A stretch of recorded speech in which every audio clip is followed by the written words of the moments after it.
Welcome back. Diwali की रौनक अब हर जगह नजर आ रही है। बाजार में भी तेजी की बहार लौट आई है। इसलिए अगले कुछ दिनों तक हम बाजार के दिग्गजों से समझेंगे कि दिवाली पर निवेश के मौके कहाँ हैं। अगले संवत में कौन सी थीम कमाल करेगी। आज इस कड़ी में जुड़ रहे हैं हमारे साथ कंप्लीट सर्कल के मैनेजिंग पार्टनर और सीईओ गुरमीत चड्ढा। गुरमीत जी, गुड मॉर्निंग।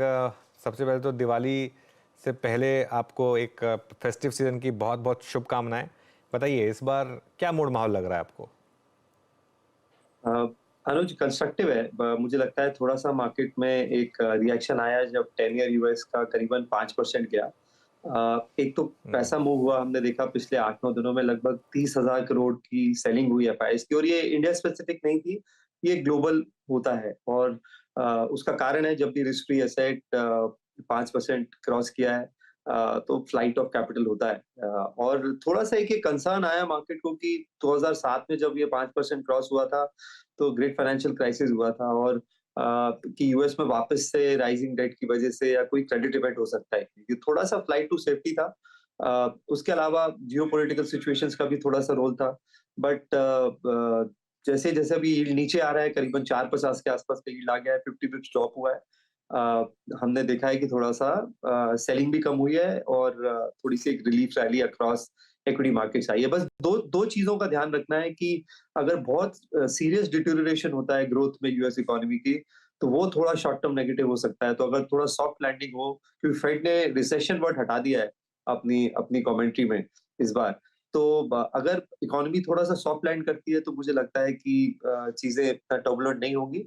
और डोमेस्टिक फ्रंट पे इंडिया अच्छा कर रहा है। मतलब ये जब भी इंडिया नॉन इंडिया रीजन की वजह से गिरता है, पास्ट में भी हुआ है, तो ये हमेशा से एक अपॉर्चुनिटी रही है।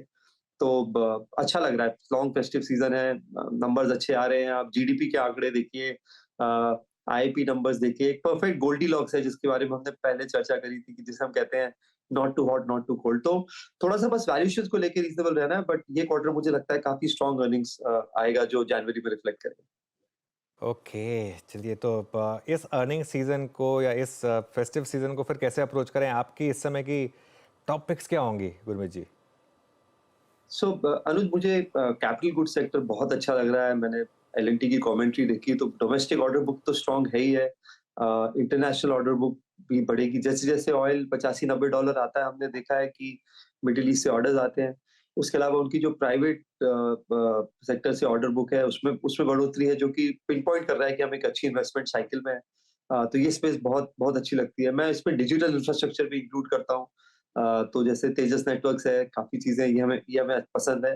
होम इम्प्रूवमेंट मुझे लगता है बहुत स्ट्रॉन्ग फुटिंग पे है। हमने अभी पीछे देखा, बॉम्बे में अक्टूबर में रिकॉर्ड रजिस्ट्रेशंस हुए हैं प्रॉपर्टी के, और स्टैम्प ड्यूटी कलेक्शंस बढ़ रहे हैं। एक वो वीडियो भी वायरल हुआ सोशल मीडिया में कि लोगों की लंबी क्यू लगी हुई थी 1.5 से 2 करोड़ अपार्टमेंट के लिए। वो मुंबई का नहीं था, वो कहीं किसी और रीजन का था। तो मुझे लगता है new housing as well as जो होम इम्प्रूवमेंट है, ये स्ट्रॉन्ग रहेगा। पाइप मेकर्स हैं जैसे एपीएल अपोलो है, जेटीएल है, पॉलीकैब में हम काफ़ी समय से निवेश किए हुए हैं। कुछ मुझे लगता है tile makers, sanitary ware makers में भी आपको देखने को मिलेगा, और होम फाइनेंस कंपनी जो स्पेशली अफोर्डेबल होम फाइनेंस में है, होम फर्स्ट हमारा हमारा पसंदीदा है। तीसरा मुझे लगता है कि ये फेस्टिव सीजन कंजम्पशन के लिए बहुत अच्छा रहेगा। तो थोड़ा-सा रूरल कंजम्पशन, जो कि एक थोड़ा-सा सॉफ्ट पॉकेट है इकोनॉमी का, वहाँ पे आपको थोड़ा-सा तेज़ी देखने को मिलेगी। स्टेट इलेक्शंस हैं, एमएसपी बढ़ा है, क्रॉप सीज़न है, काफ़ी सारी चीज़ें कंबाइंड है फेस्टिव सीज़न के साथ। बजाज और टीवीएस की मैनेजमेंट ने बोला कि टू व्हीलर सेल्स की अभी तक की अच्छी ओपनिंग हुई है फेस्टिव सीज़न की। धनतेरस के नंबर मैं देखना चाहूँगा। तो थोड़ा-सा हमारा फ़ोकस ये टू व्हीलर, ऑटो एंसिलरीज़ पे ज़्यादा है, क्योंकि टू व्हीलर कंपनीज़ के भाव काफ़ी बढ़ गए हैं, टीवीएस, बजाज दोनों के अच्छा रन अप हुआ है। तो थोड़ा-सा एंसिलरी स्पेस में हम ध्यान दे रहे हैं, और थोड़ा-सा लग्ज़री एंड पे, क्योंकि ओवरऑल स्पेंडिंग बढ़ा है, तो वहाँ पे भी फ़ोकस है। गुरमीत जी, कोई पटाखा या बम टाइप का है आपके पास? हालांकि आप पीएमएस में हैं, आपके पास पहले से ही ऐसे पटाखे हैं। पॉलीकैब था, है ना? अभी है कोई ऐसा? मतलब अब पॉलीकैब पे यहाँ से पैसा बनाना तो मुश्किल है। I mean, it will take time. कुछ ऐसी ही फाइंडिंग लोअर लेवल्स पे किसी मिड कैप, स्मॉल कैप की हुई हो, अगर बताएं तो, जो ऐड किया हो पोर्टफोलियो में? इसमें क्या होता है, आप पटाखे भी आपको पूरा एक बास्केट बनाना पड़ता है, तब आपको पता लगता है कि कौन सा अच्छा निकला है 5-6 ट्राई करने के बाद। पोर्टफोलियो भी वैसे ही है पीयूष जी। मुझ हमें लगता है कि जो 2-3 पॉकेट्स जैसा मैंने बोला हमें पसंद है। सीमेंट में मुझे लगता है कुछ कुछ आपको काफ़ी अच्छा मूव देखने को मिल सकता है। वॉल्यूम ग्रोथ बहुत टाइम बाद आई है, तो थोड़ा-सा अगर स्मॉल मिड कैप में बहुत अच्छी कंपनीज़ हैं, एक एक कंपनी हमें पसंद है सागर सीमेंट।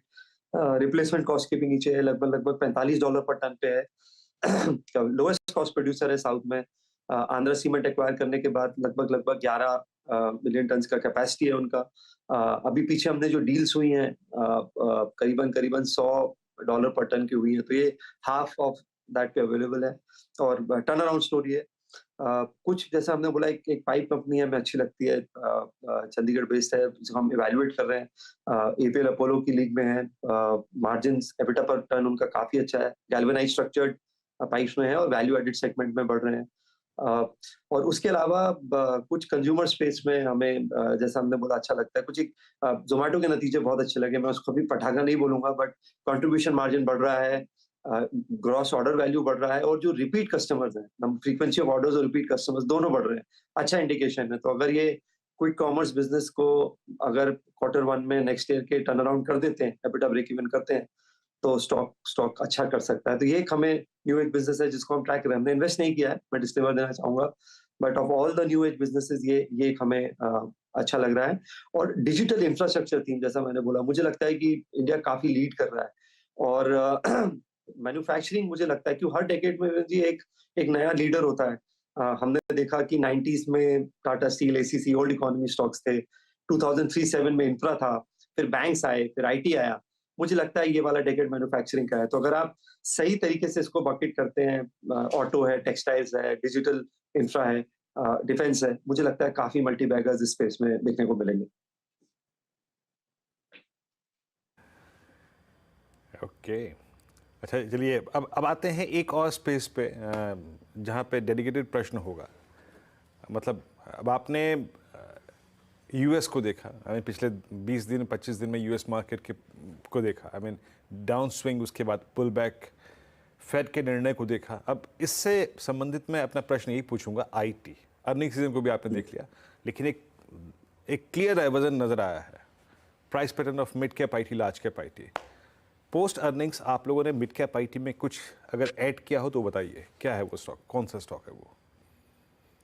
हम केपीआईटी में एडिशन किया, बीच में थोड़ा-सा करेक्शन आया, तो उसमें मुझे लगता है ये काफ़ी बड़ी थीम है। और आप देखिए गाइडेंस अप किया उन्होंने, 37% किया है और जो जितने भी ग्लोबल ओईएम्स हैं, उन्होंने इलेक्ट्रिफिकेशन और केस पे जो है स्पेंडिंग बढ़ाई है। केपीआईटी कई जगह एज़ पार्टनर काम कर रहा है, क काफ़ी डिस्ट्रप्टिव चीज़ों पे भी काम कर रहा है। उनका जो एक्विजिशन था उससे उनको काफ़ी फ़ायदा हुआ है। तो ये कंपनी हमने ऐड करी है, हमें परसिस्टेंट काफ़ी पसंद है। लार्ज कैप में वैल्यूएशन कम्फर्ट है एचसीएल और इन्फोसिस में। मुझे लगता है काफ़ी नेगेटिव न्यूज़ प्राइस में। और बिरन जी क्या होगा कि जैसे ही फेड पॉज़ करेगा और ऑफिशियली पॉज़ करेगा, आपको सडनली आईटी में बहुत तेज मूवमेंट मिलेगा। तो हो सकता है बाज़ार टाइम ना दे उस समय। जो और अभी नेगेटिविटी है, इसलिए जो है प्राइसेस थोड़े सॉफ्ट हैं, स्पेशली लार्ज कैप आईटी में। तो अगर आप लॉन्ग टर्म इन्वेस्टर हैं, तो थोड़ा-सा आपको पेन लेना पड़ेगा 1 क्वार्टर का। बट अगर अब मैं रिस्क रिवॉर्ड की बात बोलूँ 2024 के हिसाब से, अगले संवत के हिसाब से, तो आईटी में सबसे ज़्यादा है। सबसे ज़्यादा कंफर्ट है इस समय। छोटे बैंकों में कोई स्टॉक पसंद है क्या आपको, गुरमीत? तो अनुज, इसको हमने 2 सेगमेंट में किया हुआ है। एक एक तो हमें जो पसंद है स्पेस स्मॉल फाइनेंस बैंक है। कुछ जगह हमने देखा है उनका अच्छा स्ट्रेस टेस्ट हुआ कोविड में। एक हमें उत्कर्ष अच्छा लगता है, कुछ इक्विटास अच्छा लगता है। उत्कर्ष के नतीजे बहुत अच्छे आए। अ, अच्छी बात ये लगी कि उनका कासा रेशियो बढ़ रहा है, 800 प्लस ब्रांचेज़ हैं, रिटेल डिपॉज़िट बढ़ रहा है। जो माइक्रो फाइनेंस की जो बुक है वो अच्छी शेप अप कर रही है। तो और ये क्रेडिट जो है स्मॉल फाइनेंस का, ये आर्ट भी है साइंस के अलावा। तो इसमें आपकी जो ज्योग्राफिकल प्रेजेंस है, बहुत रोल प्ले करती है। हमने देखा क्रेडिट एक्सेस ग्रामीण के नतीजे बहुत अच्छे आए जो माइक्रो फाइनेंस में है। और मैं हैरान हो गया देख के, उनके पास करीबन 16,000 एम्प्लॉइज़ हैं। हर ज्योग्राफी में उनके पास लोग होते हैं जो क्रेडिट स्टडी करते हैं, बिहेवियर स्टडी करते हैं, नेटवर्किंग करते हैं। तो ये बिज़नेस बहुत डिफिकल्ट है। दिखने में बहुत सिंपल लगता है। और कुछ हमें टर्न अराउंड बैंक्स हैं जो हमें लगता है कि जो अभी भी, जैसे हमने आईडीएफसी फर्स्ट में टर्न अराउंड देखा जब 40 रुपीज के आसपास था, लीडरशिप चेंज हुआ। हमें कुछ हद तक वो फेडरल बैंक में देखने को मिल रहा है, नतीजे अच्छे हैं, एनबीएफसी की वैल्यू अनलॉकिंग है, रिटेल की तरफ बुक बढ़ रहा है, एसएमबी बुक अच्छा शेप अप कर रही है, लाइबिलिटीज पर फोकस है, तो फेडरल बैंक हमें अच्छा लगता है। तो ये एक पोर्टफोलियो का हमने कॉम्बिनेशन किया है। बट जैसे रिस्क रिवॉर्ड देखें तो इस समय लार्ज कैप में भी मतलब वैल्यूएशन बहुत रीजनेबल एचडीएफसी में, तो बट स्मॉल कैप में हमें फेडरल, आरबीएल हम थोड़ा सा और स्टडी करना चाहेंगे, देखना चाहेंगे कि कैसे एक समय पे 4 बुक वैल्यू पे ट्रेड होता था। कुछ मार्की इन्वेस्टर्स ने इन्वेस्टमेंट किया including MNM, Asian paint promoters, Zerodha etcetera. But अगर बात करूं तो फेडरल और स्मॉल फाइनेंस बैंक में उत्कर्ष और एक दो माइक्रो फाइनेंस कंपनीज हमें अच्छी लगती है। अच्छा, पीएसयू बैंक्स में, ये सॉरी, पीएसयू बैंक्स की बात तो हो गई, बैंक्स की बात हो गई। दो थीम्स ने जो कि CY23 के मिड तक आते आते खूब पैसा बना के दिया था, रेलवेज, डिफेंस और PSUs as a whole. I mean, इनमें कोई स्टॉक ऐड किया है आप लोगों ने जिनकी ज्यादातर प्रेजेंस पीएसयूज में ही है? हमने वेटेज बढ़ाया सोलार इंडस्ट्रीज में, जब उनको सबसे बड़ा कोल इंडिया से ऑर्डर आया 250 करोड़ के आसपास का, 200 करोड़ के आसपास एक कंपनी पैट कर रही है। मैं जब से इसको ट्रैक कर रहा हूँ, जब 20 करोड़ करती थी क्वार्टर का, बहुत अच्छा टर्न अराउंड है। तो और डिफेंस बुक कंसिस्टेंटली अच्छा कर रही है और आगे शेप अप करेगी जैसे ही पिनाका रॉकेट का ऑर्डर आता है। आज नया हाई भी बनाया स्टॉक ने, तो वहां पे वेटेज ऐड किया है। एचएएल में थोड़ा करेक्शन आया है, तो वहां उसको भी हम देख रहे हैं, क्योंकि इंडिया को करीबन 42 फाइटर जेट स्क्वाड्रन्स चाहिए अगर कल को हमारा भी 2 वे कॉन्फ्लिक्ट होता है, और अभी हमारा 31 है। तो काफी स्पेंडिंग होनी है इस स्पेस में, और प्लस हमारी ओल्ड फ्लीट डिप्लीट हो रहा है, चाहे वो मिग है, मिराज है, बाकी है। उसके अलावा इसका बिजनेस मॉडल अच्छा है, 60% बिजनेस स्पेस मेंटेनेंस से है। काफी स्ट्रॉन्ग रन अप आया था, उसके बाद थोड़ा सा करेक्शन आया स्टॉक में। तो इसको हम देख रहे हैं। रेलवे में हमें टीटागढ़ बहुत अच्छा लगता है विनीत जी। उसमें 3 कारण है। एक, जो उनका वैगन कैपेसिटी है वो 8,500 से लगभग 13,000 की हो गई है साल की, और अगले 10 साल की ऑर्डर बुक है उनके पास, जो इस साल का टर्नओवर है, तो बहुत अच्छी विजिबिलिटी है। वंदे भारत के जो कोचेज हैं उसकी कैपेसिटी उन्होंने 4x करी है, थोड़ा एक्सपोर्ट डिमांड भी है वहां पे, और फॉर्जिंग व्हील्स पे उनका टाइप है आरके फॉर्जिंग से। तो रेवेन्यू विजिबिलिटी है, वैल्यूएशन जरूर थोड़ा सा हाई रेंट पे है, बट ये भी हमें रेलवे में अच्छा लगता है। ओके, अच्छा फिर गुरमीत, आखिरी सवाल, टिकट कहाँ की बुक कराई हुई है, कलकत्ता की या मुंबई की सेमीफाइनल के लिए? दोनों अनुज, दोनों जगह सपोर्ट करने जाएंगे। मुझे उम्मीद है, और मैंने ऐसा परफॉर्मेंस नहीं देखा अनुज भाई। मैं बहुत क्रिकेट खेलता भी हूँ, बहुत साल से ट्रैक कर रहा हूँ। ये ऑस्ट्रेलिया जो थी रिकी पॉन्टिंग के दौर में, हाँ। ये उसको रिमाइंड कराती है। 5 विकेट टेकिंग बॉलर्स होना बहुत बड़ी बात।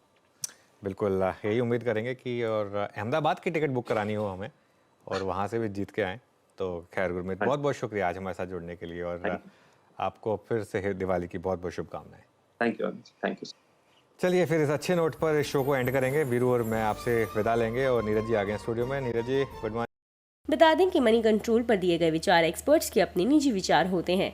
वेबसाइट या मैनेजमेंट इसके लिए उत्तरदायी नहीं है। यूजर्स को मनी कंट्रोल की सलाह है कि कोई भी निवेश निर्णय लेने से पहले सर्टिफाइड एक्सपर्ट की सलाह लें।